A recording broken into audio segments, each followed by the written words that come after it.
અંકલેશ્વર જેઆઈડીસીના સંસ્કૃતિ ફ્લાવર એપાર્ટમેન્ટમાં યુવાન પુત્રએ સગી જનિતાની જ હત્યા કરી હતી. ગુસ્સાના અવશેષમાં પુત્રએ માતાને ચપ્પુના ઘા મારીને મોતને ઘાટ ઉતારી દેતા ચકચાર મચી જવા પામી છે. જોકે જેઆઈડીસી પોલીસે ગણતરીના કલાકોમાં હત્યારા પુત્રની ધરપકડ કરી વધુ તપાસ હાથ ધરી છે.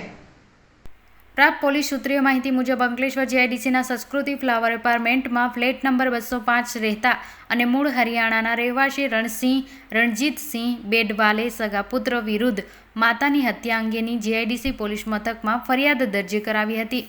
જેમાં તારીખ 6 જુલાઈના રોજ શનિવારના બપોરના અરસામાં 27 વર્ષીય પુત્ર સિદ્ધાર્થ બેડવાલ અને તેની માતા ઇન્દ્રાવતી રણસિંહ બેડવાલ ઘરે એકલા હતા. તે દરમિયાન સિદ્ધાર્થે કોઈ બાબતે ગુસ્સો આવતા માતા ઉપર ઉપરાછાપરી તીક્ષ્ણ ચપ્પુના ઘા માર્યા હતા અને માતાના લોહીલુહાણ હાલતમાં રૂમમાં લોહીને ખાબોચિયામાં ઢળી પડ્યા હતા.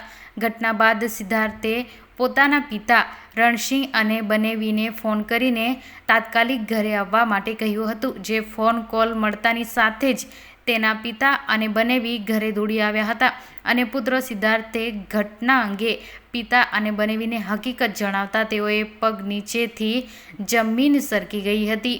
સિદ્ધાર્થે જણાવ્યું હતું કે ગુસ્સો વધારે આવતા મેં માતાને ચપ્પુના ઘા મારી મોતને ઘાટ ઉતારી દીધી. જ્યારે લોહીના ખાબોચિયામાં પોતાની પત્ની ઇન્દ્રાવતીને જોતા જ રણસિંહ બેડવાલ સ્તબ્ધ થઈ ગયા હતા અને તેઓએ પોતાના મિત્રને ઘરે બોલાવ્યા હતા અને પુત્રને ઘરમાં બંધ કરીને જેઆઈડીસી પોલીસ મથકમાં જાણ કરતા પોલીસ કાફલો આવી પહોંચ્યો હતો અને માતાની હત્યા કરનાર પુત્ર સિદ્ધાર્થ વિરુદ્ધ ફરિયાદ નોંધાવી હતી.